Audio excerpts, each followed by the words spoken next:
Nos vamos a centrar en hablar de este tema. Bueno, como introducción, importante saber qué cosa es el sueño, ¿no? Y para qué sirve. El sueño es un estado biológico, así como la vigilia es un proceso activo y estrictamente regulado, que ocurre en una sola determinada del ciclo biológico de 24 horas. Como ya debemos de recordar todos, nosotros tenemos un ciclo que se llama el ciclo circadiano, ¿no? Es un ciclo que se ha dividido de acuerdo a las horas que existe de... Estoy moviendo el piso. De acuerdo a cómo rota la Tierra, ¿no? De tal manera que hay 12 horas de luz y 12 horas de sombra o de oscuridad. Entonces, en ese sentido, el ser humano ha tenido que acostumbrarse a esas condiciones, a tener 12 horas de luz para sus actividades y obviamente 12 horas de oscuridad que ha empezado a usarla para descansar. Entonces, ello va a permitir que la persona pueda recuperarse funcionalmente y energéticamente, o sea, va a recuperar energía. Aparte de ello, ayuda a consolidar la memoria y ayuda también al almacenaje de neurotransmisores y eliminación de sustancias de desecho. ¿Qué es lo que sucede? Durante todo el día nosotros vamos usando neurotransmisores y nos vamos quedando sin él. Si bien es cierto, en todo momento hay una recaptación por un lado y hay una producción de neurotransmisores, pero no alcanza para cubrir todas las necesidades que pueda presentarse en la noche. Por lo tanto, en la noche el organismo trabaja mucho más para poder crear mayor cantidad de neurotransmisores, de tal manera que para el día siguiente tenemos una cantidad suficiente para poder hacer todas las actividades que hacemos, ¿no? También ayuda a la eliminación de la sustancia de desecho, por ejemplo el amiloide. Y si ustedes recuerdan, el beta-amiloide es uno de los productos de desecho que nosotros debemos de eliminar para evitar de que haya trastorno de la memoria. Hemos visto cuando hicimos demencia de que la presencia de beta-amiloide era un factor importante para la presencia, para que se presente demencia. Entonces, aquellas personas que descansan poco, entonces tendrán mayor riesgo de tener demencia en el tiempo. Entonces, es importante señalar esto.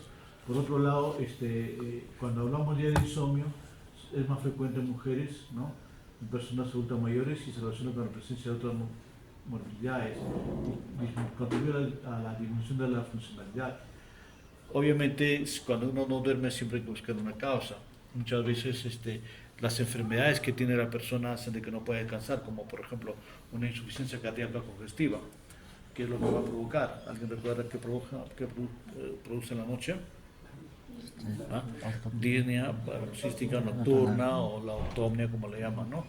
Entonces, esto no va a permitir que pueda descansar la persona. Si tiene una artrosis, va a tener dolor y generalmente en la noche empieza a doler más. ¿Qué va a suceder? No va a poder dormir simplemente porque tiene dolor. Entonces, la presencia de mayores morbilidades, mayores enfermedades en el adulto mayor también hace que se presente con mayor frecuencia el insomnio. Cuando hablamos del sueño, nosotros debemos recordar, supongo que eso ya lo han visto ya, ¿no? Los sueños REM y no REM, ¿no es cierto? O MOR en este caso, ¿no? Que es lo mismo. Entonces, hay dos tipos de sueño que lo vamos a definir ahora, ¿no? Sueño de movimientos oculares rápidos o sueño REM o MOR, que va a representar el 20 al 25% del total del sueño. Se caracteriza por sueños vívidos, o sea, cosas que uno puede recordar, aumento de actividad cerebral, incremento de la frecuencia cardíaca y respiratoria, inhibición de las actividades de los músculos voluntarios. Y también tenemos un sueño no REM, que está dividido en 3 estadios, etapa 1, 2 y 3. ¿No? El sueño no REM, primero el estadio 1 tiene un sueño ligero, se presenta cabeceo, por ejemplo. Etapa 2 hay una relajación muscular, disminución de la temperatura corporal y la frecuencia cardíaca. Y la etapa 3, sueño profundo, donde acelerar de alto voltaje y baja frecuencia. Este es el sueño reparador, el sueño que todos debemos de tratar de conseguir siempre, ¿no? Entonces, vamos a ver que en el adulto mayor este es un grave problema. Acá vemos en el anciano y en el adulto joven, ¿no? Acá abajo el adulto joven, ¿no? tenemos el sueño, bueno, está despierto el sueño REM y el sueño no REM, como ya hemos dicho, en 3 niveles. Y tenemos que alcanzar el tercer nivel para lograr descansar, y esta persona adulta joven normalmente va a lograr incluso en 3 momentos la etapa 3, de tal manera que descansa bien y no tiene ningún problema. En cambio, si vemos al anciano, ¿no? Vemos que tiene el sueño REM y generalmente va a llegar a la etapa 1 y a veces a la etapa 2, pero no pasa al 3. Por lo tanto, el sueño del adulto mayor es no reparador en general. Entonces, este es uno de los graves problemas por los cuales los adultos mayores están en todo el día como cabeceando, ¿no? O a cada rato apenas se sientan y empiezan a dormir, ¿no? Típico, mira, se ríe. ¿También a usted? ¿También a ustedes? ¿A ustedes también les pasa eso? Bueno, cuando hay que estudiar, ¿no? Pero es cuestión de acostumbrarse. Yo recuerdo que cuando estudiaba dormía 4 horas, a 5 horas y suficiente, y podía estar despierto todo el día siguiente. Y todo eso era, bueno, desde que empezó la academia, ¿no? Todo eso ya te quedas y te quedas para siempre, ¿no? Hasta ahora, yo no puedo dormir más horas de lo que debería dormir, ¿no? O sea, mayor riesgo para demencia, ¿no? Entonces, los estados de sueño se van a alternar en ciclos de 90 a 110 minutos. Y hay que completar varios ciclos. La idea es que se completan unos 4 con etapa 3, y esto va a garantizar el descanso del individuo. Cuando no tenemos etapa 3 es un grave problema. Entonces los ancianos tienen trastornos del sueño que van desde el insomnio hasta alteraciones de ritmo circadiano, ¿no? Entonces, ¿por qué decimos de ritmo circadiano? Cuando alteran el ciclo sueño-vigilia, ¿no? Normalmente están despiertos de noche y están dormidos de día. Y esto le sucede porque por algún motivo se alteró eso.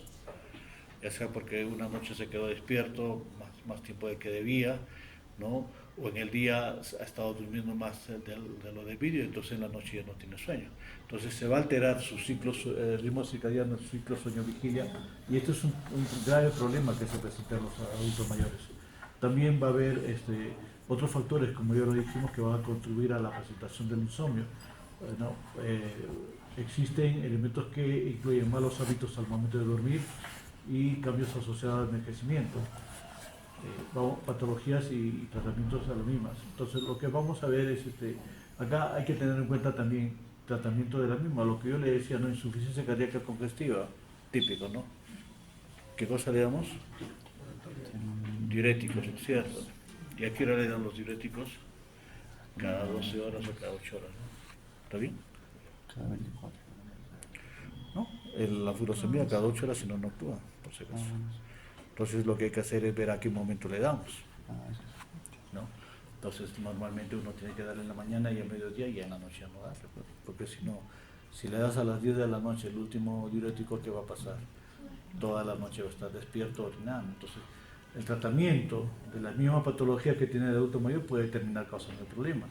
Por ejemplo, en depresión, los inhibidores selectivos de la recaptación de serotonina, ¿recuerda de alguno? No. Fluoxetina. ¿Ah? Fluoxetina. ¿Y algo más? Lo más común es que hay 2 productos que siempre, incluso en el hospital tenemos uno de ellos, sertralina y escitalopram, por ejemplo. Y escitalopram se ha dicho que es uno de los medicamentos indicados en adulto mayor porque tiene pocas interacciones y pocos efectos secundarios. Esto, por ejemplo, no puede dar en la noche porque provoca insomnio, tiene que darlo en la mañana.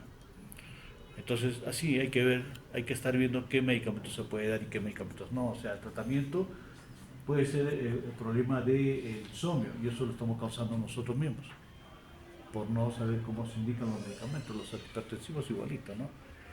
Te imaginas que le das hidroclorotiazida en la noche, y eso he visto, ¿no? Incluso en geriatras mismos también, ¿no? Hidroclorotiazida cada 12 horas. No sé si sus pacientes descansan bien o no.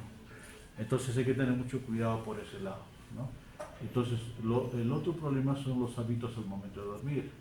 Ya habíamos hablado que entre depresión y insomnio hay una diferencia muy notable. En depresión vamos a dar medicamentos inmediatamente, en cambio en insomnio hay que hacer todo lo posible para mejorar antes de dar medicamentos. Entonces Lo que hay que mejorar son los hábitos al momento de dormir. Ya lo vamos a ver dentro de un rato. Entonces, las fases del sueño, ¿no? Son las que vemos acá: vigilia, sueño. Vamos a tener sueño no REM y sueño REM.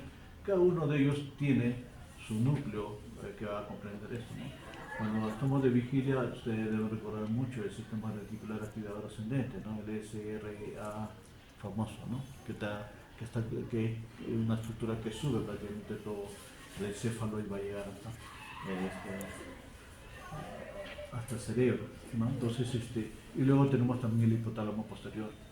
Para el sueño no REM tenemos el tálamo, el hipotálamo anterior y la corteza cerebral, y para el sueño REM tenemos el núcleo reticular oral. ¿Qué es lo que va a suceder siempre? Los estímulos que se van a dar hacia la retina, que pueden ser estímulos de luz u oscuridad, es lo que va a determinar de que haya un estímulo hacia los núcleos supraquiasmáticos.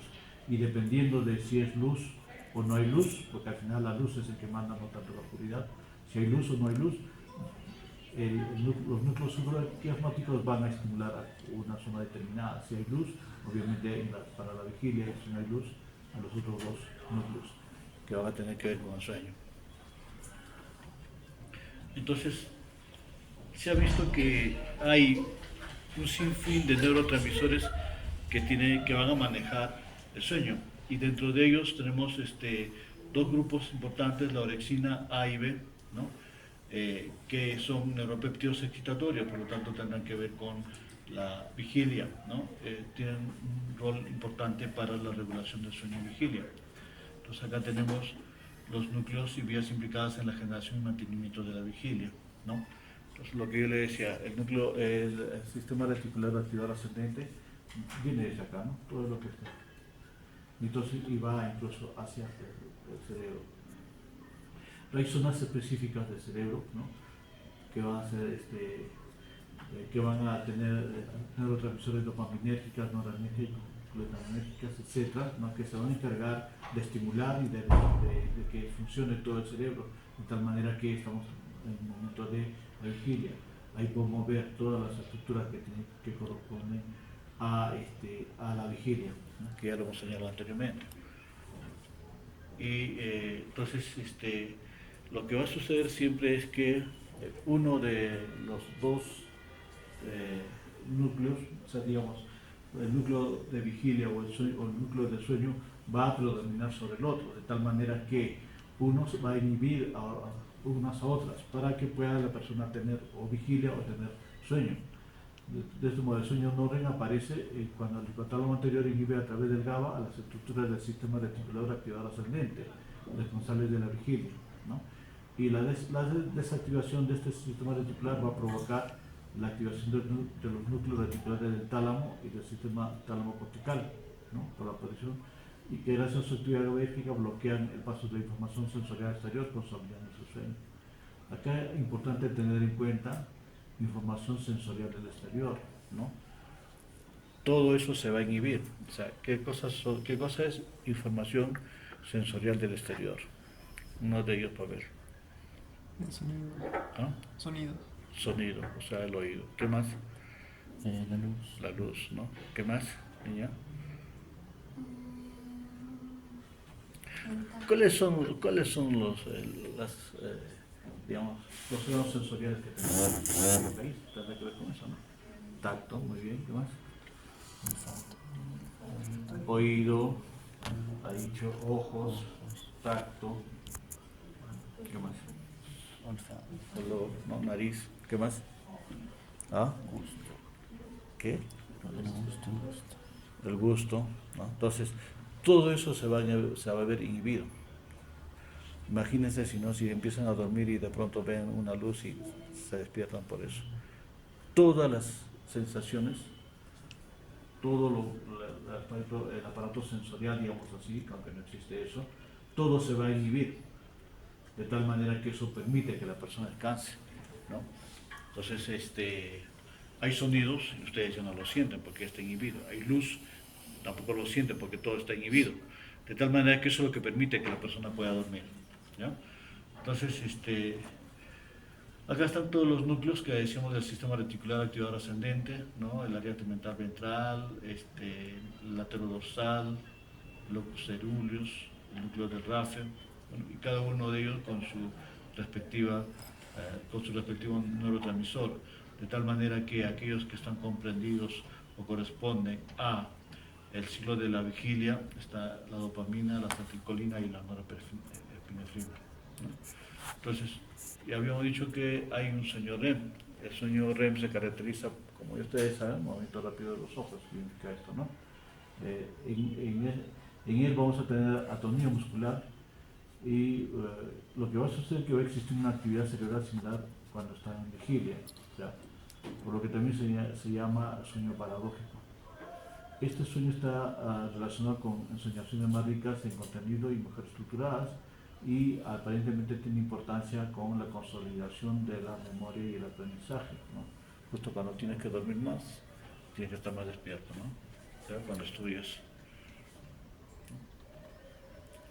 Entonces ahí tenemos lo que va a suceder con los neurotransmisores. Entonces el sueño REM, como pueden ver, está relacionado con acetilcolina, de tal manera que el nivel de acetilcolina tanto en vigilia como en sueño REM está aumentado. Entonces, en cambio, las monaminas y orexina o hipocretina, como hemos visto ya, en la vigilia están aumentadas, pero luego van a descender. Entonces, es importante tener presente esto por el problema de la acetilcolina. Como le decía hace un rato, existe lo que se llama el ciclo circadiano, que está determinado por el ciclo de luz-oscuridad, ¿no? Y esto se debe a un ciclo biológico de día, noche, luz, oscuridad que aparece cada 24 horas, lo que se llama también el reloj circadiano o marcapaso biológico. Esto está ubicado en el núcleo supraquiasmático del hipotálamo anterior y va a establecer el ritmo adaptado a 24 horas, ¿no? Y esto va a estar regulado obviamente por la estimulación de la retina, ¿no? Entonces, cuando hay estimulación de luz, ¿no?, va a informar al núcleo supraquiasmático sobre la intensidad de la luz ambiental. Y entonces, como podemos ver, es el más potente regulador de la secreción de melatonina en la glándula pineal. Entonces, otro neurotransmisor importante que va a tener que ver con la presencia de sueño o de vigilia es la melatonina, como vamos a ver a continuación. Una de las cosas importantes que tenemos que recordar es que cuando existe lo que se llama ritmo circadiano, se refiere a aquello que yo le dije hace un rato. Todo va a manejarse en 24 horas.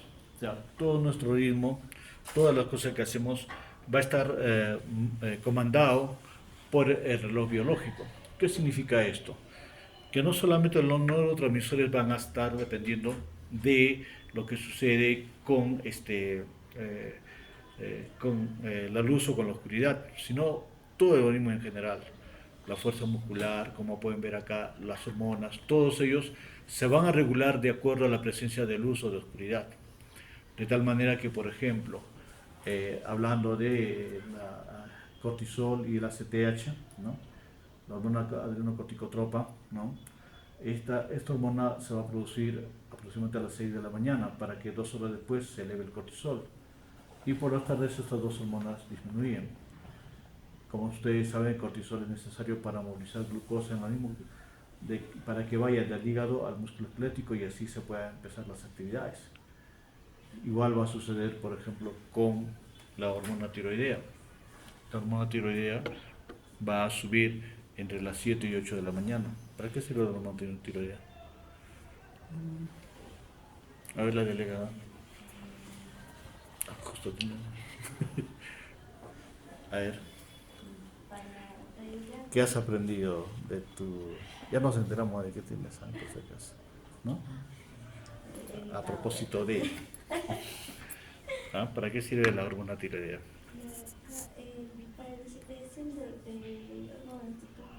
¿Para qué? Para la hormona tiroidea, ¿no? La glándula tiroidea. La hormona tiroidea, ¿para qué sirve? El T4 y otro 3 libre. Para regular la frecuencia cardíaca. uno de ellos, una de sus funciones, ¿no? En general sirve para qué? Metabolismo. Para la activación de todo el organismo a través del aumento del metabolismo. Va a aumentar tu frecuencia cardíaca, va a aumentar tu temperatura, frecuencia respiratoria, todas las actividades van a verse aumentadas con esto. Y si está disminuido, obviamente va a disminuir todo también, ¿no es cierto? Entonces eso también se eleva igual en un promedio de 7, 8 de la mañana. Justo, ¿no? Entonces todo, el ritmo circadiano, el reloj biológico va a determinar que todo el organismo funcione, de tal manera que los neurotransmisores, la temperatura corporal, el metabolismo celular que tiene que ver con la hormona tiroidea, va a permitir de que pueda funcionar todo en conjunto. Entonces, esto es importante tener presente, porque cuando se altera el sueño, obviamente todo esto se va a ver alterado también, ¿no? Entonces, de tal manera que a veces simplemente por el hecho de tener un problema de alteración del ritmo circadiano, vamos a tener alteración de las hormonas, por ejemplo. Entonces, esto es un hecho que muchas veces no se toma en cuenta. Solamente tú regulas el ritmo circadiano y se va a regular todo. ¿Ya? Entonces, eso es uno de los cambios importantes que hay que siempre tener presente, por ejemplo, para el adulto mayor. Bien, le decía que había una relación entre melatonina y la presencia del sueño. No sé quién lo ha pintado, no lo voy a reproducir, ¿no? Si pueden ver acá, hay una línea ploma discontinua que es la presencia de melatonina. Entonces la melatonina empieza a subir más o menos 2 horas antes de que empiece el sueño. Al aumento de la melatonina aparece el sueño. De tal manera que en un momento determinado empieza a disminuir la melatonina, también empieza a disminuir el sueño, de tal manera que hay una relación entre melatonina y presencia del sueño. Y esto se ve mejor cuando se hacen dos comparaciones. Primero, niveles de melatonina, ¿no? Se ha hecho estudios sobre melatonina o concentración de melatonina con la edad. Como pueden ver, en los primeros años la concentración de melatonina es bastante alta, ¿no? Miren, ¿no? Bastante alta. Y en los últimos años de la vida, como pueden ver a partir de los 50 años para adelante, los niveles de melatonina son bajos. Entonces, esto relacionado con el siguiente cuadro, ¿no? Donde está la prevalencia y gravedad del insomnio, ¿no? Tiene relación, ¿no? Inverso o directa. A mayor nivel de melatonina, ¿no? menor prevalencia de insomnio. Eso significa que los niveles de melatonina van a decidir si una persona descansa bien o no. Y entonces también será importante para el tratamiento, ¿no? Esto es lo que al final se ha visto, ¿no? El uso de melatonina ayuda mucho para el manejo de del sueño. Y esto volviendo a la lámina anterior, ¿cuánto tiempo duerme un bebé? ¿Recuerda alguien cuánto tiempo dormía cuando tenía 6 meses? Nadie. Difícil recordar. Todo el 24 horas. Más o menos 18 horas hasta 20 horas va a dormir, ¿no? Porque lo único que va a hacer es despertarse para lactar y luego volverse a dormir. Entonces, miren, por el nivel alto de melatonina es que los niños, los recién nacidos se van a dormir bastante tiempo. Y con el paso del tiempo va cambiando esto, ¿no? A ver, ¿dónde están ustedes? ¿Entre 15 y 20? ¿O 20 y 23? 20 y 35. Entonces, miren, ya tienen ya un nivel de melatonina bastante bajo. Por lo tanto, están predispuestos a sufrir de insomnio desde esa edad. ¿Ya? Muy bien. Entonces ahora pasemos a ver ya insomnio. El insomnio se define como la insatisfacción de la cantidad o calidad de sueño, ¿no? Que puede estar asociado primero con problemas de inicio, con problemas de mantenimiento o con problemas de despertar pronto por la mañana, con incapacidad para volverse a dormir. Entonces de acá podemos decir hay 3 cosas importantes, ¿no? 3 momentos, 3 formas de presentación del insomnio, ¿no? Insomnio temprano, cuando no se puede conciliar el sueño; insomnio de mantenimiento, cuando te despiertas a cada rato; e insomnio tardío, cuando te despiertas temprano, ¿no? Te despiertas pronto. Entonces esos 3 tipos de insomnio son los que se van a presentar. Y habíamos hablado de un tipo de insomnio que tenía que ver con depresión. ¿Cuál es? el despertar temprano, ¿no? O eso. Despertar temprano, pues despertar temprano tiene que ver con insomnio tardío, eso es lo que tenemos que entender. Confunden, ¿no? Sí. En la depresión, el insomnio tardío o despertar temprano es el que es prácticamente un síntoma que ayuda mucho a hacer el diagnóstico de depresión. Ahora, cuando hablamos de criterios diagnósticos de trastorno de insomnio, tenemos el DSM-5 y en realidad para hacer el diagnóstico de trastorno de insomnio tenemos que cumplir con todos los criterios.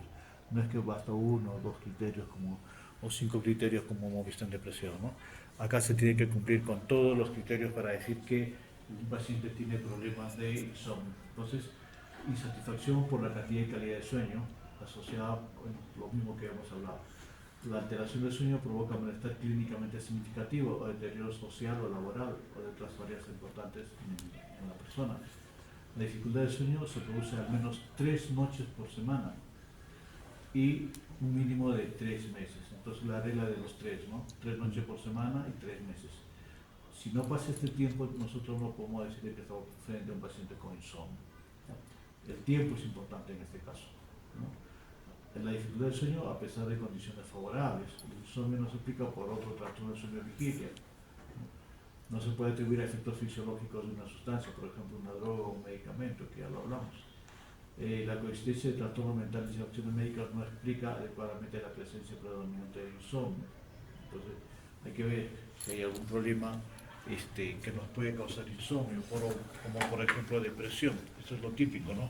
Dice la coexistencia de trastornos mentales y afecciones médicas no explica adecuadamente la presencia predominante de insomnio. Si el problema es depresión y hay un insomnio, un despertar temprano, un insomnio tardío, ¿será insomnio o no? No. Según está ahí, según lo que hemos dicho, tiene que cumplirse con todo. Y si no se cumple el último criterio, no es un problema de insomnio, es un problema de depresión. Una vez que haya resuelto el problema de depresión, se supone que va a pasar el problema. Entonces, no vas a dar tratamiento para insomnio cuando el problema de fondo es depresión. Tienes que tratar la depresión, ¿de acuerdo? ¿Está claro? Ya, esto es importante. Con respecto, bien, en cuanto a la epidemiología, ¿no? Hay muchos problemas sobre la epidemiología en los adultos, el sueño, el insomnio en los adultos mayores, ¿no? Por ejemplo, en estudios internacionales las cifras varían entre 12 a 40%. 60% de los que viven en residencias, ¿no? Se estima que hay una incidencia de anual insomnio en mayores de un 5%. ¿Cuál es la diferencia entre prevalencia e incidencia? Prevalencia son todos los casos, incidencia son los casos nuevos. ¿Ves? ¿La incidencia son casos nuevos? Prevalencia. Son Los todos los casos nuevos más los que ya existen. Claro. Incidencia es aquello que va presentándose como nuevo. Incidencias, ¿cuántos casos nuevos tenemos, no? Prevalencia, al cambio, es juntar todo lo que hay, ¿no? Nuevos y antiguos, ¿no? Hay un estudio en Latinoamérica, donde se hizo estudio en 4 grandes ciudades, ¿no? 31% para Caracas y Montevideo, 36% para México, 42% para Santiago de Chile. Lima no entró y Huancayo menos, ¿no? Ni siquiera existe el paraíso. Ahora, lo que hay que entender es lo siguiente. Si hemos dicho hace un rato de que es importante tener presente todos los criterios del DSM-5 para hacer diagnóstico de insomnio, eso significa que habrá algunos trastornos que no son insomnio en general. Entonces lo que va a existir son quejas de insomnio. Y estas quejas de insomnio vamos a tener una cifra bastante alta, ¿no? 30 a 48%. ¿No? De intensidad moderada grave, 10 a 28%. Ahora, eso no hace el diagnóstico de insomnio, dijimos, son quejas de insomnio, no puedo dormir, en fin, no cumple tampoco 3 meses, ni siquiera 3 noches por semana, nada. Quejas de insomnio más consecuencias diurnas, alteraciones diurnas, ¿no? 9 a 15%. Insatisfacción, calidad y cantidad de sueño ya varía todavía, ¿no? 8 a 18%. Por lo cual, el insomnio diagnosticado apenas es un porcentaje bastante pequeño, de 6%.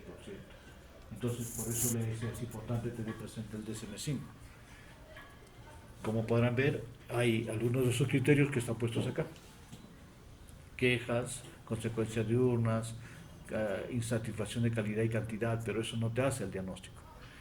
Solo la unión de todos o el conjunto de criterios que te pone el DSM-5 van a ser los que te van a determinar si hay insomnio o no, por lo cual el insomnio diagnóstico es bastante bajo. En los adultos mayores, obviamente va a haber alteraciones del sueño o insomnio que se va a presentar por algunas circunstancias, ¿no? Malos hábitos al dormir, inadaptación a situaciones perturbadoras como por ejemplo jubilación, que se queden viudos o se hospitalizan. En la hospitalización, por ejemplo, hay graves problemas, ¿no? Luego de que salen de hospitalización, muchos adultos mayores tienen trastorno del sueño. Y de ahí a la semana vuelven contigo y te dicen no puede dormir. ¿Por qué? Porque lo despiertan en la noche para prender la luz por cualquier cosa, ¿no? Entonces este es un grave problema que van a tener ellos. Luego, patologías, ya hemos hablado, por ejemplo, trastornos afectivos. ¿Cuál es el trastorno afectivo más importante? Suerte. Depresión. Enfermedades cardiopulmonares, ya hablamos, ¿no? EPOC, fibrosis, insuficiencia cardíaca, dolor debido a artrosis, enfermedades cerebrovasculares, como vamos a ver más adelante, ¿no? Cerebrovascular tiene mucho que ver con depresión y también con insomnio, ¿no? Elevado uso de fármacos en esta población interfieren muchos de los mismos con el sueño, ¿no? Ya lo hemos dicho ya hace un rato. Entonces hay que ver qué medicamentos no se puede indicar para la tarde o la noche, ¿ya? Los tipos de insomnio van a depender mucho por el tipo de queja, por la duración y por la causa. El tipo de queja ya lo hemos dicho. Hay tres cosas, ¿no? Inicio, continuidad y despertar temprano. Por la duración, transitorio o agudo, de corta duración y crónico. Por la causa primario, el idiopático, que es el que estamos hablando, y secundario, obviamente, cualquier enfermedad o medicamentos y que hay que tratar eso. Entonces, también hay otra clasificación que habla de insomnio a corto plazo, denominado insomnio de ajuste agudo relacionado con este pasajero. Su presentación es en los últimos 3 meses como un factor independiente para el paciente. Se retira el factor estresante y se supone que se corrige.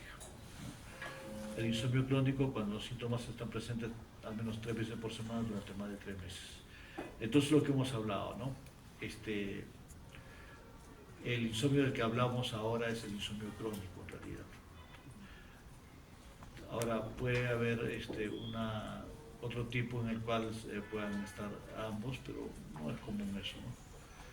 Existe lo que se llama el síndrome de piernas inquietas, por lo cual la persona no puede dormir. Esto se refiere a cuando la persona tiene la irresistible necesidad de mover las piernas e incluso caminar cuando está descansando. Va a aparecer en periodos, sobre todo cuando están descansando, como le dije, ¿no? Sobre todo en la noche, en la transición de vigilia a sueño se presenta esto. Es una causa más frecuente de insomnio, entonces lo que hay que hacer es tratar de ver por qué se presenta. Se dice que está relacionado con déficit de fierro, con neuropatías periféricas o insuficiencia renal crónica. Entonces hay que definir bien si este paciente tiene una neuropatía periférica o no, porque eso puede ser el causante de que no pueda dormir, como por ejemplo la presencia o la complicación de diabetes mellitus, que es lo más frecuente. Y igual como cualquier otra enfermedad mental, lo que hay que tener mucho cuidado es que haya algún medicamento que esté provocando este problema. Como hemos visto, los anticolinérgicos, ¿no? Nos va a aumentar la acetilcolina, por lo tanto la probabilidad de que la persona siempre pare despierta. Antipsicóticos de la misma forma. Hay que tener mucho cuidado con antipsicóticos. Generalmente ayudan a descansar. Algunos medicamentos de los antipsicóticos modernos permiten descansar, pero pueden causar también insomnio. Los antiparkinsonianos hay que tener mucho cuidado. Igual, a veces indican cada 8 horas y a veces no se puede cambiar. Yo tengo algunos pacientes que, bueno, algunos no bastante, nos tocó alguna Parkinson al día que estuvimos no. Sospechaba una paciente que tuvo. En el hospital, sí, pero no en el consultorio. El consultorio viene bastante, incluso del asilo vienen bastantes, ¿no? Entonces, lo que sucede es que a veces indican cada 8 horas, entonces le dan 6 de la mañana, 2 de la tarde y 10 de la noche. Ya se malogró, pues, ¿no? La dosis de las 10 de la noche ya no deja dormir al paciente. Entonces lo ideal siempre es darle antiparkinsonianos todo el día, ¿no? De 6 de la mañana a 6 de la tarde. Entonces normalmente yo indico así cada 4 horas, de tal manera que de 6 a 10, a 2, a 6, 4 dosis suficiente, ¿no? Y lo dejamos hasta el día siguiente sin medicación para que pueda dormir, porque siempre se quejan de que no duerme. Entonces, ¿qué sucede? No duerme y ¿qué le das? Algo para dormir, clonazepam, ¿no? Alprazolam, o sea. Entonces, ¿y para qué? Ahí se cumple la cascada de la prescripción, ¿no? Para controlar un efecto secundario de un medicamento que estás dando. Y simplemente porque no te acuerdas de que los antiparkinsonianos provocan insomnio. Entonces hay que tomar en cuenta, si alguno de ustedes va a ser neurólogo, por favor tenga presente siempre eso, ¿no? Efedrina, bueno, todos estos medicamentos, opioides de la misma manera. Hay que tener en cuenta esto siempre que damos, por ejemplo, tramadol. Normalmente yo indico tramadol en la mañana y punto, no, ya no indico más y van bien los pacientes. Antihistamínicos, antieméticos, esto también es otro problema, antidepresivos, ya lo hablamos hace un rato, sobre todo los inhibidores selectivos de la captación de serotonina, corticoides, ¿por qué creen que hay problemas? Ya hemos hablado, ¿no? Los corticoides van a actuar provocando mayor producción o transporte de glucosa del hígado a los músculos y los beta-agonistas. Entonces hay que tener en cuenta siempre el paciente de EPOC o asma, ¿no? Y cafeína, pues ni que hablar, ¿no? ¿Alguno de ustedes ha tomado café, no? Café, ¿no? Cafeína no te deja dormir. Entonces acá hay otros, casi los mismos fármacos, pero ya separados como cardiovasculares. Como pueden ver, uno de los grandes problemas del adulto mayor es que siempre va a tener problemas cardiovasculares. Hipertensión, insuficiencia cardíaca, arritmias cardíacas, todo lo que sea. Y miren, casi todos los medicamentos que se usan para ellos les va a provocar o exacerbar el insomnio. La hormona tiroidea de la misma manera. Entonces, ¿a qué hora tenemos la hormona tiroidea?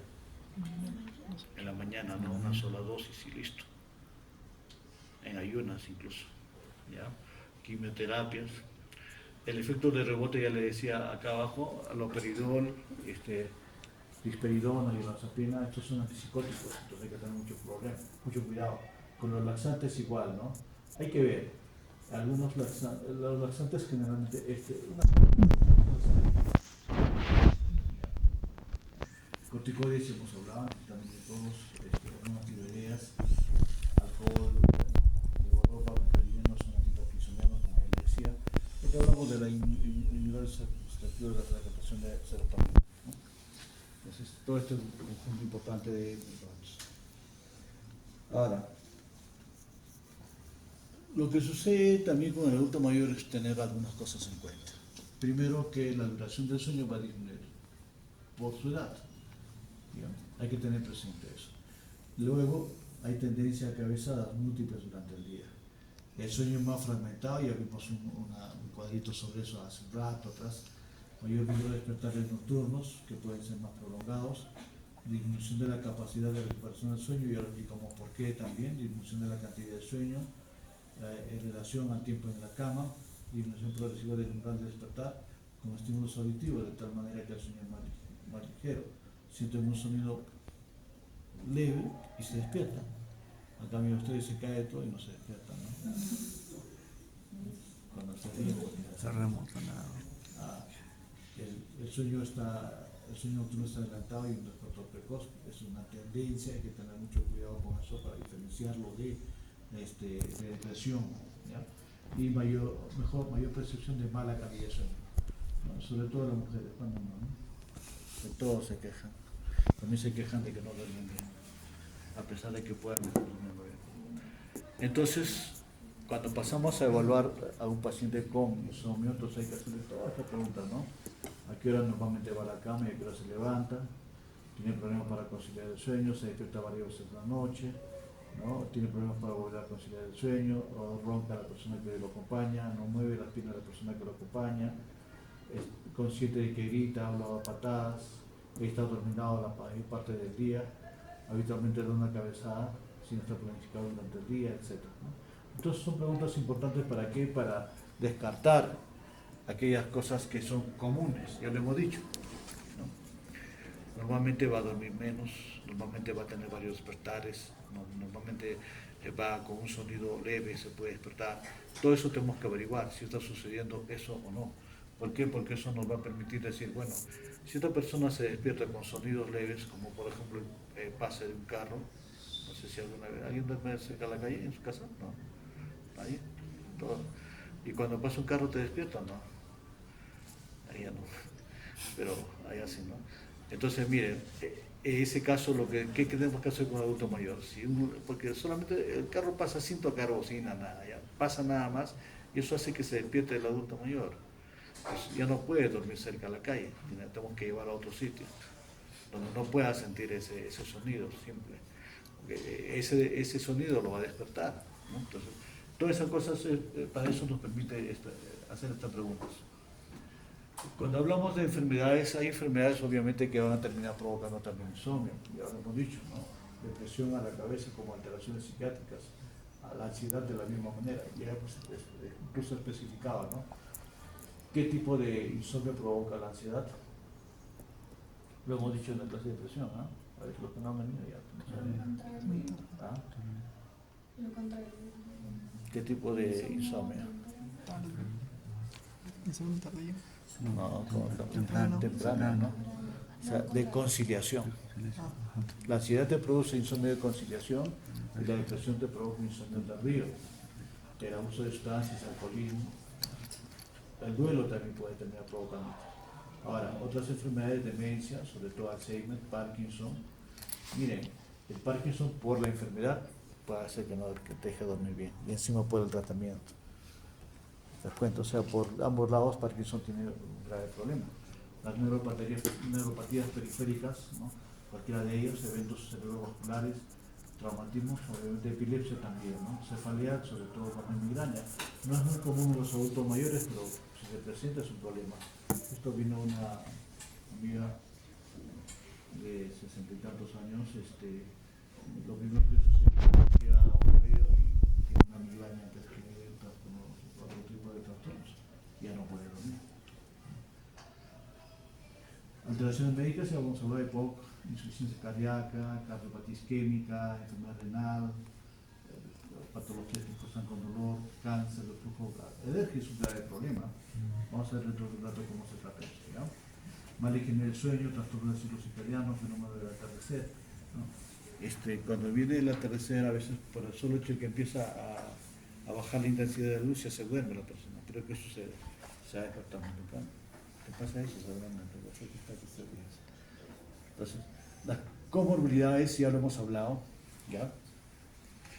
Es muy importante. Ahora, una de las cosas que hay que preocuparnos es que las cabezadas o dormir menos de 7 horas está asociado con mayor riesgo de caídas. Miren, por todos lados hay riesgo de caídas, ¿no? Y caídas es un problema bastante importante en el adulto mayor. También dormir poco tiene que ver con deterioro cognitivo, con alteraciones de la denominación y equilibrio y con dificultades para el control de los medicamentos, ¿no? Depresión e insomnio están asociados, ya lo hemos dicho, ya lo vamos a ver dentro de un rato también. Enfermedades osteoarticulares, cáncer, diabetes, disnea secundaria al POC, ¿no? Entonces, o a insuficiencia cardíaca. Entonces hay varias causas que van a causar problemas. Entonces, el insomnio va a tener consecuencias negativas como disminución de la calidad de vida, ¿no? Aumento del riesgo de caída, deterioro cognitivo y por lo tanto mayor riesgo de demencia, mayores dificultades físicas, por lo tanto deterioro del estado funcional, mayor utilización de los servicios de salud, mayor riesgo de ingresos a residencias y aumento de la mortalidad. Miren, el insomnio solamente de por sí puede aumentar mortalidad. ¿Ya? Entonces hay que tomar en cuenta siempre eso. Entonces algunos ejemplos acá de comorbilidades, insomnio y algunas patologías de trastorno del sueño relacionados con enfermedades cardiovasculares. O sea, no solamente es que los medicamentos cardiovasculares te van a provocar problemas, sino también la misma enfermedad, o sea, lo mismo, ¿no? Para muchas cosas, como Parkinson, como hace un rato, la enfermedad de por sí te puede causar insomnio, pero encima el tratamiento también. Entonces hay que tener mucho cuidado con eso, ¿no? Entonces, el trastorno del sueño va a aumentar la prevalencia de hipertensión arterial, de enfermedad cerebrovascular, entonces hay siempre una relación entre ambos, ¿ya?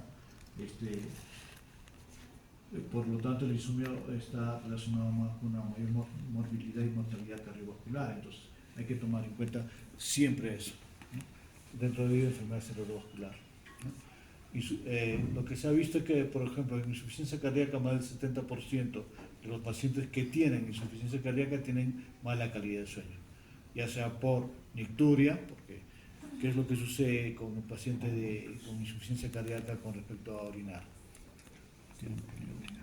Toda la noche están orinando, ¿no? Así no tomen ningún medicamento, así no tomen ningún momento, solamente el hecho de estar acostado hace de que haya mayor circulación de sangre en el riñón y por lo tanto va a haber mayor producción de orina y se van a despertar varias veces, ¿no? La nicturia típica. Entonces van a tener insomnio, más o menos el 70%. Entonces, en insuficiencia cardíaca hay dificultad para conseguir el sueño, para mantener el sueño o despertar de cosas. Ahora, la dificultad para iniciar o mantener el sueño puede también, igual como le decía, provocar hipertensión arterial, infarto agudo del miocardio, diabetes mellitus. Simplemente por eso, por tener un problema de insomnio. Entonces, como pueden ver, para el adulto mayor es un problema tener insomnio, porque pueden no tener esta patología y de pronto esto se presenta. También se ha visto que hay una asociación entre fibrilación auricular e insomnio y los frecuentes despertares nocturnos. Igual con el EPOC, más o menos un 35 a 38% de pacientes que tienen EPOC van a tener insomnio debido a ¿qué? A tos y disnea. El EPOC tiene tos, entonces en la noche se va a despertar simplemente porque tiene que toser o porque tiene disnea. Entonces, hay que tomar en cuenta siempre eso en pacientes que tengan este tipo de problemas. Y ya hemos dicho también, el otro problema es que los agonistas, los beta-agonistas también provocan insomnio. O sea, lo mismo, ¿no? La enfermedad y el medicamento te pueden terminar provocando problemas de insomnio. Ya hemos hablado de depresión, la relación es bidireccional. El insomnio te puede provocar depresión, pero la depresión también te puede causar insomnio. Y ya hemos hablado de que el síntoma guía de la depresión es despertar precoz, ¿no? Y los fármacos también que se usan por acá, ¿no? Los antidepresivos tricíclicos, los inhibidores de la reclutación de serotonina, los inhibidores duales provocan problemas. Entonces hay que tener mucho cuidado con eso, ¿ya? También igual está relacionado a demencia, ya hace un rato lo dijimos, ¿no? En un estudio multicéntrico que se hizo en Japón, ¿no? Se encontró de que los síntomas del sueño, las alteraciones del sueño, pueden ser síntomas tempranos de la presencia de enfermedad del sueño, ¿no? Entonces, y también acá lo mismo, ¿no? Algunos estudios sugieren que los niveles de beta-amiloide también aumentan, ya hemos dicho, que el amiloide se va a eliminar en el sueño, y si tiene poco sueño, se va a eliminar muy poco. Entonces la persona puede estar predispuesta a tener primero deterioro cognitivo y luego demencia. Bueno, también igual con el dolor, hay una relación bidireccional. El dolor te va a causar insomnio y el insomnio también causa dolor. Entonces, hay que manejar. Lo que se ha visto es que cuando se maneja dolor, por ejemplo, mejora insomnio, y cuando se maneja insomnio, aparentemente mejora el dolor crónico y el sueño, ¿no? Como pueden ver hacia la parte final, ¿no? El tratamiento a corto plazo para el insomnio puede asociarse con una mejora a largo plazo del sueño y del dolor crónico. Entonces, en realidad, esta relación bidireccional también puede ayudarnos a manejar ambas cosas a la vez.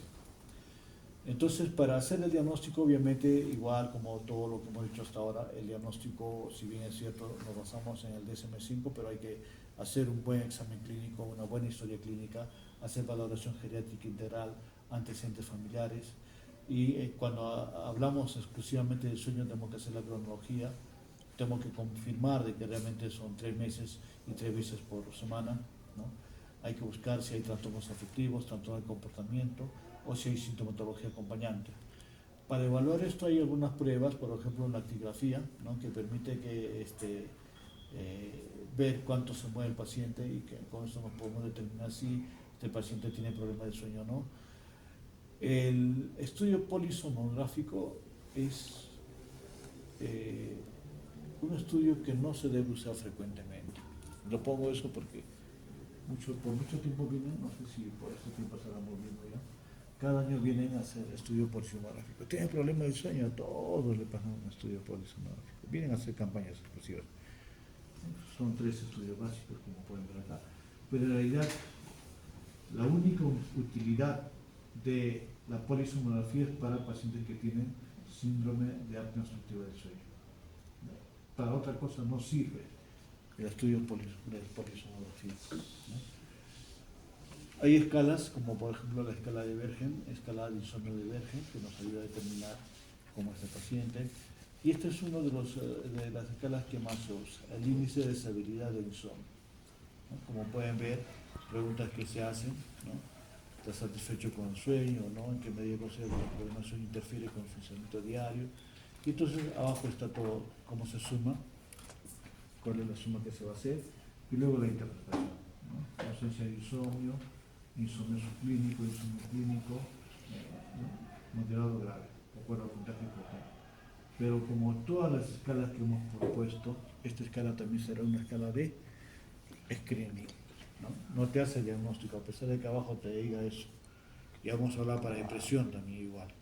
Para todo, las escalas son escalas de screening, o sea, de descarte. Entonces, ahí, por ejemplo, nos dice, ¿no? Aplicamos el índice de severidad y si tenemos más de 8 puntos, vamos a buscar intencionadamente las causas secundarias que van a provocar el trastorno del sueño. Estas causas, como ya lo hemos visto desde hace un rato, pueden ser causas ambientales, ¿no? Cualquier problema que pueda haber, causas médicas, si hemos hablado, enfermedades neuropsiquiátricas, depresión, enfermedades de Parkinson, Alzheimer, fármacos y otros problemas que invaden el sueño. Entonces, ahí vamos a ver que si hay síndrome de apnea del sueño, eso es para poder hacer polisomnografía, y luego de eso se va a corregir, ¿ya? Muy bien. Ahora, con todo esto y hecho el diagnóstico, obviamente vamos a pasar al tratamiento. Una de las cosas importantes, como pueden ver en ese gráfico, es que hay causas importantes que hay que manejarlas por las cuales el paciente no puede dormir bien. Todo esto se tiene que tratar el problema de fondo, no preocuparse por el insomnio.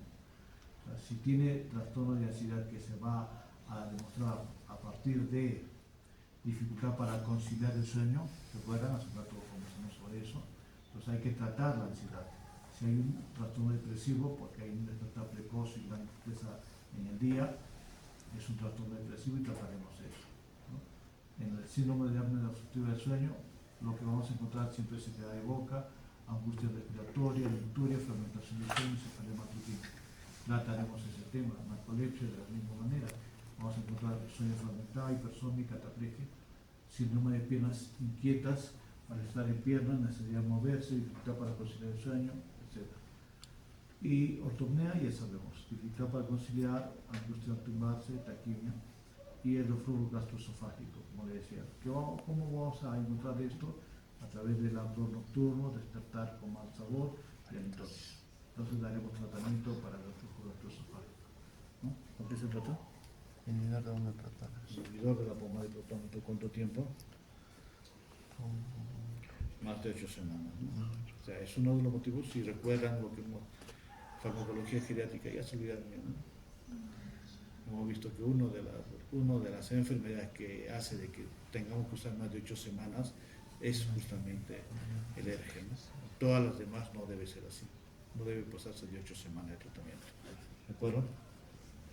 Bien, como le decía,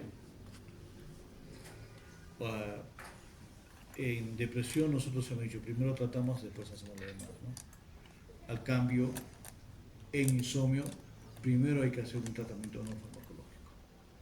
y luego, recién después, damos tratamiento. Cuando hemos visto el cuadro anterior, más o menos un 60% de pacientes que tienen problemas de sueño simplemente son por todas esas patologías. Entonces hay que tratar la patología y no trataremos ningún insomnio. ¿De acuerdo? Y ahora, nos queda un poco de pacientes con insomnio, 40% digamos, y a ellos hay que resolver el problema con tratamiento no farmacológico. ¿Y cuál es lo más importante de ello?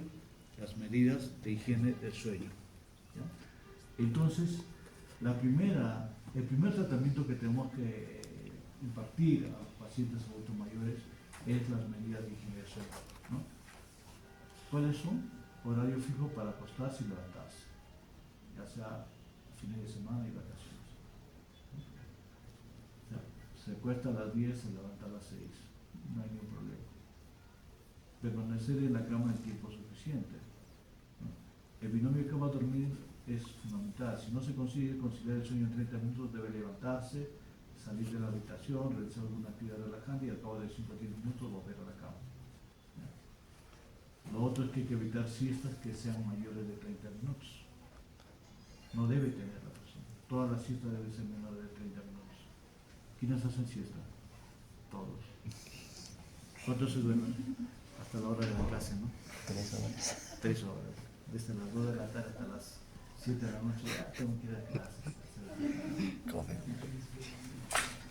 Hay que evitar realizar actividades en la cama, ¿no? Como ver televisión. O sea, la idea es que en el dormitorio no debe haber televisión. ¿Quién tiene televisión en el dormitorio? Todos. ¿Vale? Yo también tengo. Yo también. Yo también. Entonces ya no ves televisión, ¿no? ¿Qué miras? Computadora. Computadora. ¿Ya? Ver televisión, escuchar radio, comer, hablar por teléfono, ¿no? Luego realizar. Acá es importante tener en cuenta que eso no solamente es televisión, sino laptop, celulares, tablets, todo.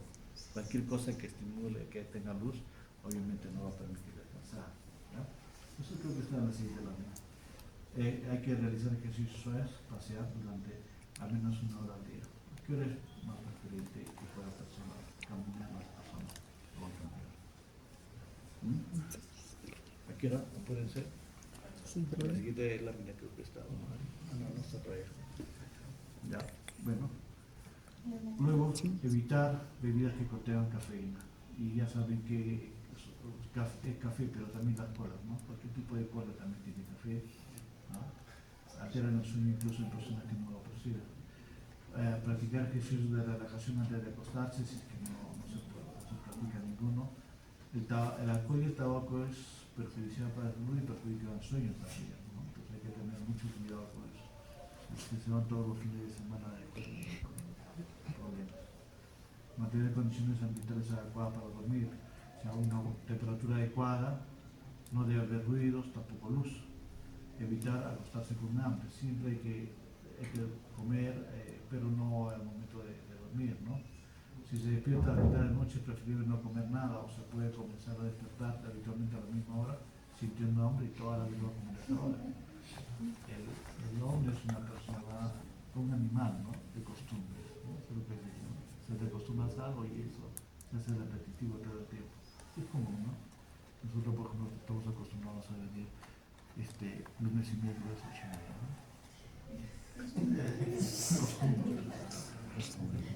Acá está lo que decía, ¿no? Evitar utilizar el ordenador en las 2 horas previas al sueño nocturno. El efecto luminoso de la pantalla del ordenador puede aumentar su estado de activación. Entonces, como pueden ver, hay que hacer varias cosas para evitar o para dormir mejor. Un resumen de todo ello está para, si no quieren leer tanto como en las 2 láminas anteriores, acostarse y levantarse a la misma hora, exponerse a la luz solar por la mañana, o sea, lo ideal es caminar, habíamos visto, pero por la mañana, de preferencia caminar, ¿a qué hora no se puede caminar? ¿De qué hora a qué hora? No se puede caminar, de 11 a 4, ¿no? O algunos dicen de 10 a 4 incluso, ¿no? ¿Por qué? Por la luz, por los rayos ultravioleta, bueno, en fin, un montón de cosas que ustedes conocen muy bien. Entonces lo ideal es que las personas apenas Tome desayuno 9 de la mañana, 9 a 10, ¿no? Camino, 1 hora que camino todos los días. Y eso los ayuda mucho para que puedan descansar, ¿ya? Evitar cenas copiosas, sin alcohol, ni bebidas cafeinadas, ni gaseosas. Evitar tabaco, mantener condiciones ambientales para dormir. Dejar un periodo de desconexión antes de dormir. Realizar ejercicio a lo largo del día, pero no en las 2 horas previas a acostarse. ¿Alguno de ustedes va al gimnasio? ¿Nadie? ¿No? En algunos grupos siempre había un montón, casi todos van al mismo gimnasio. Evitar las siestas de más de media hora, que ya lo dijimos, ordenar los fármacos con perspectiva circadiana. Eso quiere decir que algunas cosas hay que tomarlas temprano o a mediodía, pero ya no en la tarde o en la noche, ¿no? Antiparkinsonianos, diuréticos, antihipertensivos, en fin, hay muchos medicamentos que hay que saber manejarlos. Luego, con terapia más o menos se resuelve un 20% más, ¿no? Entonces ya 60 más 20, 80, ¿no? Un grupo pequeño va a pasar a terapia conductiva puntual, ¿no? Que ahí ven ustedes qué cosas se hacen, control de estímulo, restricción del sueño, técnicas de relajación, intención paradójica, restricción cognitiva. Bueno, no he encontrado ningún psicólogo que haga terapia cognitiva nunca. ¿Alguien conoce a alguien? No hay, ¿no? O sea, igual cuando al comienzo buscaba psicólogos para que hagan evaluación de memoria, no había. Tanta gente dice, no sé, ¿qué estudian los psicólogos? No sé, ¿a qué se dedican? No sé, ¿no? Pero estas cosas importantes que pueden dar mucho dinero, no lo hacen, dan mucho dinero. Luego también se debe hacer terapia de control de estímulos, ¿no? Y esto ya es acostarse solo cuando se sienta soñoliento, evita el comportamiento, cualquier otro comportamiento excepto sueño y sexo.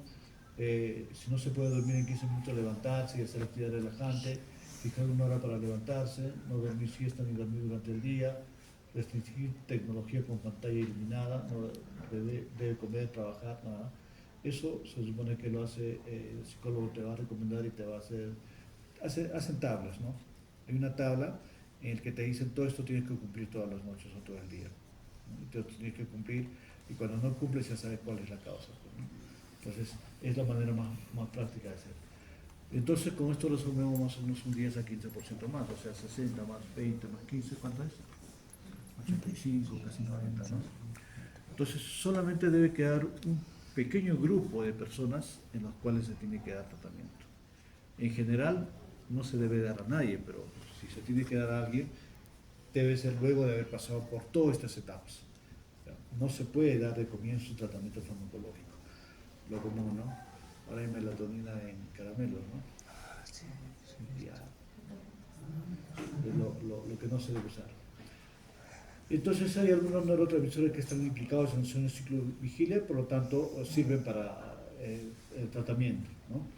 Ahí sobre todo hay que ver orexina, el Subrexan es un producto que ya está acá, antihistamínicos, mirtazapina, trazodona, quetiapina, que también ayudan mucho, ¿no? Antagonistas de la dopamina, antagonistas de la serotonina, agonistas GABA, como vamos a ver. Entonces, hay varias intervenciones. Y entonces, los medicamentos utilizados para el insomnio son las benzodiazepinas, hipnóticos no benzodiazepínicos, antidepresivos, antipsicóticos, estimuladores de la melatonina y antihistamínicos. Siempre tenemos que enseñar benzodiazepínicos porque hay un grupo de personas y está en la literatura y todo eso, ¿no? Pero lo más importante es leer la cosa que está en rojo, ¿no? Los efectos secundarios son notorios y numerosas complicaciones, ¿no? Por lo cual no se debe usar ninguno de ellos, ¿no? O sea, los hipnóticos son los de GABA, propiedades ansiolíticas hipnóticas, ¿no? Se debe usar en insomnio ocasional. O sea, en realidad no tenemos tratamiento para insomnio ocasional, ya lo hemos dicho. El insomnio crónico es lo que se tiene que tratar, no el ocasional. Y bueno, si se va a usar algo, se tendría que usar de los de acción corta, ¿no? Y dentro de ellos tenemos al triazolam, que sería el único medicamento que podría usarse, escuchen bien, no estoy diciendo que se debe usar, los demás ninguno. Ya hemos hablado vida media corta, midazolam y triazolam. intermedia, bromazepam, lorazepam, alprazolam, y media larga, diazepam, flurazepam y clorazepam. Entonces, nunca se debe usar los de vida media, intermedia y larga, solamente la de vida media corta, que podría ser usarse, pero los efectos secundarios son muy marcados, ¿no? Primero, amnesia anterógrada, retardo motor y cognitivo, que va a hacer que la persona se pueda caer, lo hemos dicho, pérdida de memoria, ansiedad de rebote, sedación diurna también, ¿no? Síndrome de abstinencia en casos de retiro brusco, caídas y agravamiento de SIHAT si el paciente tiene. Por lo tanto, hay motivos para no usar benzodiazepina nunca. Luego apareció los fármacos Z, en un momento determinado eran los de moda, y hasta ahora todavía eran, no estoy diciendo nada por si acaso, porque hasta ahora sí hay muchos que insisten con esto, ¿no? Solpidem, Sopiclon y Cerebron, que son los medicamentos que se podría usar, parecen ser más eficaces en cuanto a la ausencia de somnolencia diurna, alteración del sueño, pero lo que se ha visto también tiene muchos efectos adversos, ¿no? Deterioro psicomotor, problemas cognitivos, depresión. Entonces, lo mismo, son medicamentos que no deberían usarse en el adulto mayor. Tienen propiedades hipnóticas y estaría indicado en insomnio de conciliación, o sea, cuando no puede dormir. Y ya hemos visto que eso es un problema de ansiedad. Entonces se degradan en el hígado, por lo tanto hay que tener cuidado en pacientes que tienen problemas de disfunción hepática. Múltiples efectos secundarios y contraindicaciones, por lo tanto tampoco debería ser usado, ¿no? Solpidem, Saleplon, como dije, y Sopiclona son los que se usan, ahí están las dosis que deben usarse. Luego, entonces, ¿qué hacemos? Si no vamos a usar ninguno de los anteriores, podríamos usar medicamentos que por efectos secundarios te provocan sueño. Y dentro de ellos tenemos los antidepresivos sedantes. ¿Alguien recuerda al antidepresivo sedante del que hablamos? Nadie, ¿no? Mirtazapina. Habíamos dicho que el efecto secundario de mirtazapina, ¿qué cosa es? Primero, te provoca sueño y segundo, te mejora el apetito. Entonces, pacientes que justamente tienen problemas de sueño y apetito, más la acción antidepresiva que tiene este medicamento, es un medicamento ideal en esos casos. ¿Ya? Entonces, se usa en insomnio, mantenimiento y despertar precoz, justamente en depresión, ¿no? Reducen el sueño REM y son inhibidores enzimáticos con el 5. Luego tenemos los neurolépticos sedantes, en este caso le podemos hablar de risperidona, por ejemplo, que puede mejorar, ¿no? de alguna manera. Entonces, esas son algunas alternativas para mejorar el sueño. Luego, los antiepilépticos sedantes. En este caso, pregabalina y gabapentina son productos muy buenos. Perampaniles, otro de ellos, pero lo que usamos nosotros, pregabalina, ¿y qué le dije? Gabapentina. Tienen efecto ansiolítico e hipnótico. Y esto es uno de los grandes problemas cuando uno indica estos medicamentos, ¿no? Tú indicas gabapentina o pregabalina, se te duelen mucho los pacientes. Entonces tienes que ajustar dosis para el manejo. ¿Qué se usa? Son antiepilépticos, pero ¿cuál es el efecto mayor que se ha visto que tienen?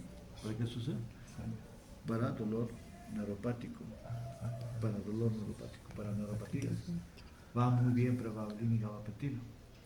Y entonces estos se pueden usar como una alternativa para el sueño. Luego tenemos los antagonistas receptores de orexina, que son los que tienen un buen perfil de seguridad, como lo pueden ver ahí. El suvorexano es un producto que ya existe acá y que es una buena alternativa para tratar problemas de insomnio.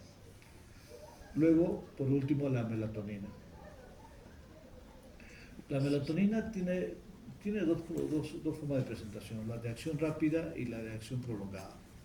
El de acción rápida en realidad salió muy rápido del mercado, provocaba muchos efectos secundarios y no permitía dormir bien.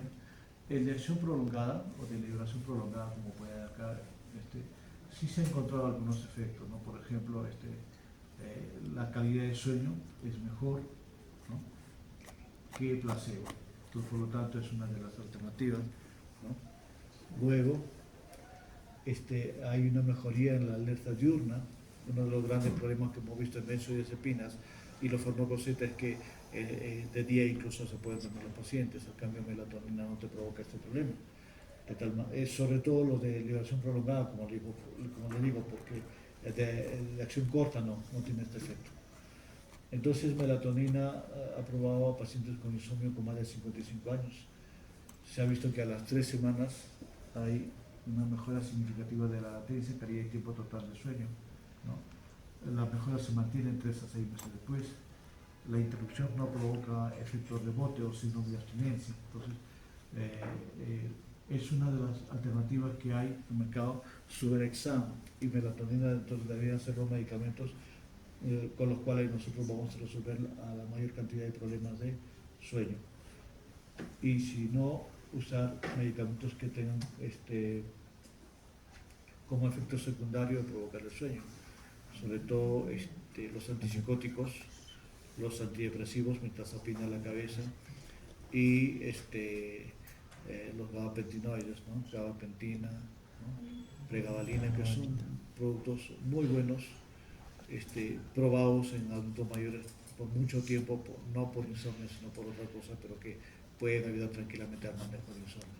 Entonces, esas son las alternativas para un 10 o 15% de pacientes, no para todos. Los otros que tienen problemas secundarios, o sea, tienen insomnio secundario a enfermedades médicas, hay que tratar la enfermedad médica de fondo, si no, no se va a resolver el problema. O sea, no basta con dar un medicamento para el sueño, si no resuelve el problema. Por ejemplo, el ERGE es un problema bastante serio. Si no manejas bien el ERGE, pues así le des tratamiento para insomnio, tu paciente no va a mejorar nada. Muy bien, no sé si tienen alguna